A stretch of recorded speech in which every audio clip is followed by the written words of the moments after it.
नमस्कार दोस्तों। ब्रिटिश नागरिकों को भारत ने आखिर क्यों हिरासत में ले लिया है? डोनाल्ड ट्रंप ने अब ऐसा कौन सा यू टर्न ले लिया है जिसकी वजह से भारतीय एक्सपोर्ट को बड़ी राहत मिलने वाली है? और दुनिया के सबसे बड़े मुस्लिम देश का भारत और ब्रह्मोस मिसाइल के साथ क्या नया कनेक्शन सामने आया है? कई अहम अपडेट हैं जो आपको मेन स्ट्रीम चैनल्स पर शायद ही देखने को मिले, इसलिए वीडियो को अंत तक जरूर देखें।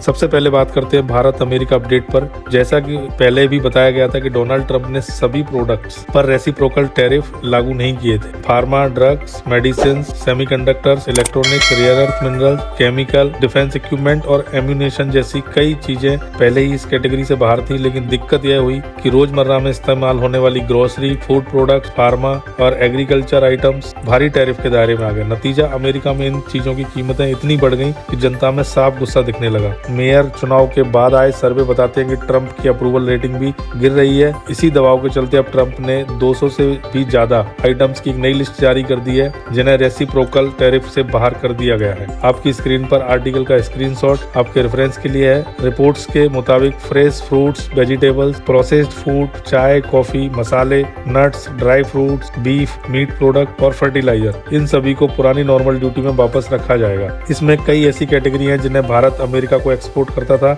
लेकिन 50% टैरिफ के कारण शिपमेंट रुक गए थे, खासकर इंडियन स्पाइसेस जो अमेरिका में बेहद पॉपुलर हैं। इसके अलावा T, coffee, fresh juice, dry fruits भी भारत से बड़ी मात्रा में एक्सपोर्ट होते हैं। प्रोसेस्ड फूड में coffee, T, extracts, juices, fruit pulp, mango products और वेजिटेबल बैक्सेस शामिल हैं। यानी कुल मिलाकर ट्रंप द्वारा इन 200 प्लस आइटम्स को छूट देने का फायदा सभी देशों को मिलेगा, लेकिन भारत के एक्सपोर्ट के लिए यह एक बड़ी राहत की सांस होगी। इसके बाद अगली अपडेट सीधे न्यूयॉर्क से है। खबर है कि G7 फॉरेन मिनिस्टर की मीटिंग अटेंड करने के बाद भारत के विदेश मंत्री एस जयशंकर अमेरिका पहुंचे, जहां उन्होंने एक अहम मीटिंग की अध्यक्षता की। इस मीटिंग में अमेरिका में भारत के एम्बेसडर, यूएन में भारत के स्थायी प्रतिनिधि और सभी प्रमुख इंडियन काउंसलेट्स के काउंसल जनरल शामिल थे।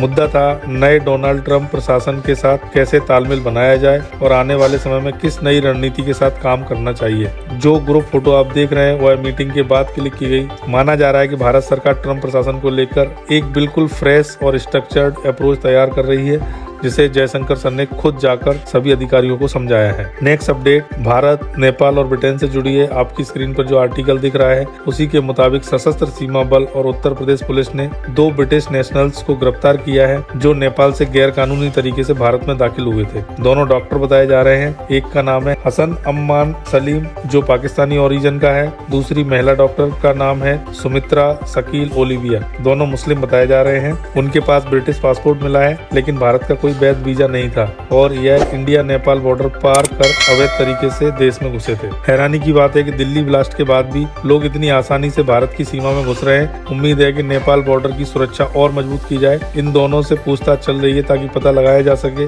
कि भारत आने का उनका असली उद्देश्य क्या था और कहीं इनका दिल्ली बम ब्लास्ट से कोई कनेक्शन तो नहीं है। नेक्स्ट अपडेट भारत और इंडोनेशिया को लेकर है, जो दुनिया का सबसे बड़ा मुस्लिम देश है। स्क्रीन पर दिख रहे आर्टिकल के मुताबिक भारत के रक्षा मंत्री राजनाथ सिंह ने पुष्टि की है कि इंडोनेशिया ने भारत से ब्रह्मोस मिसाइल खरीदने के लिए आधिकारिक रिक्वेस्ट की है। लखनऊ में एक कार्यक्रम के दौरान उन्होंने यह जानकारी दी। यह पहली बार है जब सरकार की तरफ से इसे साफ तौर पर कंफर्म किया गया है। इससे पहले भी खबर आई थी कि भारत इंडोनेशिया के बीच करीब $450 मिलियन की ब्रह्मोस डील होने वाली है। अब देखना यह है कि डील कब तक फाइनल होती है, क्योंकि डिफेंस डील्स कई बार बातचीत के दौरान ही अटक जाती हैं। उम्मीद है कि फिलीपींस के बाद भारत को ब्रह्मोस के लिए एक और बड़ा खरीदार मिले। अगली अपडेट भारत और रूस से जुड़ी है। कुछ दिन पहले हमने बताया था कि नवंबर के अंत में रूस के विदेश मंत्री सर्गेई लावरोव भारत आने वाले हैं ताकि अगले महीने राष्ट्रपति व्लादिमीर पुतिन की भारत यात्रा की तैयारी की जा सके। मगर अब नई जानकारी ये है कि लावरोव से पहले ही भारत के विदेश मंत्री एस जयशंकर रूस की यात्रा पर जा रहे हैं। स्क्रीन पर दिख रहे आर्टिकल के मुताबिक जयशंकर जी अमेरिका दौरे के बाद अब रूस पहुंचेंगे। 17 नवंबर को वह मॉस्को पहुंचेंगे और 18 नवंबर तक कई महत्वपूर्ण मीटिंग्स करेंगे। इसके अलावा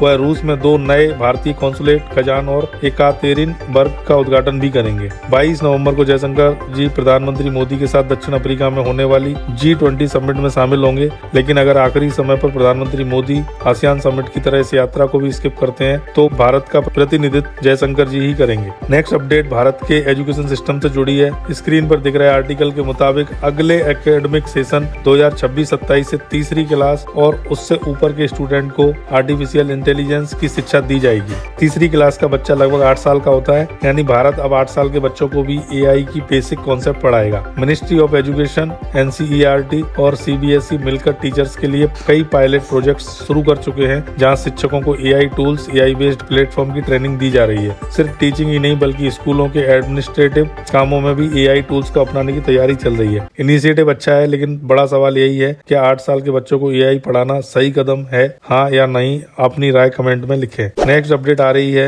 JNG प्रोटेस्ट को लेकर। पहले बांग्लादेश, फिर नेपाल, इंडोनेशिया, फिलीपींस और दुनिया के कई देशों में युवा और खासकर 1990 से 2010 के बीच पैदा हुई जनरेशन अपनी सरकार और एडमिनिस्ट्रेशन के खिलाफ सड़कों पर उतर रही है। इसी ट्रेंड को JNG प्रोटेस्ट कहा जाता है। अब एक और देश इस लिस्ट में शामिल हो गया है, मैक्सिको। स्क्रीन पर दिख रहे आर्टिकल के अनुसार मैक्सिको में लाखों JNG युवाओं ने बढ़ते क्राइम, करप्शन, ड्रग वायलेंस और सरकार की नाकामी के खिलाफ विशाल प्रदर्शन शुरू कर दिए हैं। मैक्सिको में ड्रग कार्टेल्स बहुत बड़े पैमाने पर सक्रिय हैं और जो भी उनका विरोध करता है उसे रास्ते से हटा दिया जाता है। हाल ही में ड्रग गैंग्स ने मिशोकाबाकान सिटी के मेयर की हत्या कर दी थी, जो अपने राज्य में ड्रग माफिया के खिलाफ कड़े कदम उठा रहे थे। हाई प्रोफाइल सिक्योरिटी के बावजूद उनकी हत्या होना मैक्सिको की सुरक्षा हालात को दिखाता है। लोगों की मांग है कि देश सुरक्षित बने, क्राइम कम हो, ड्रग कार्टेल्स का अंत किया जाए और करप्शन को जड़ से खत्म किया जाए। इन मांगों के साथ लाखों JNG युवा सड़कों पर उतर आए और मैक्सिको की अपोजिशन पार्टीज ने भी इनका खुला समर्थन कर दिया। इसी वजह से JNG प्रोटेस्ट अब मैक्सिको में काफी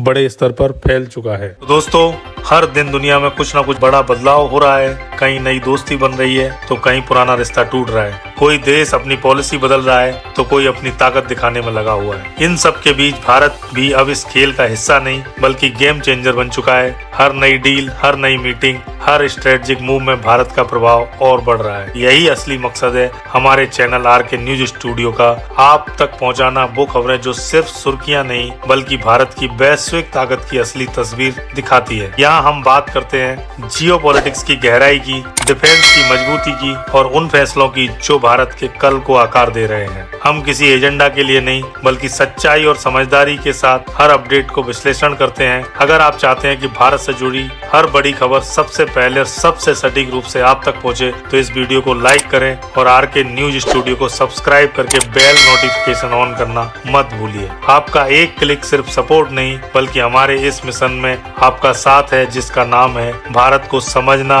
और भारत को आगे बढ़ाना। धन्यवाद दोस्तों, जय हिंद, वंदे मातरम।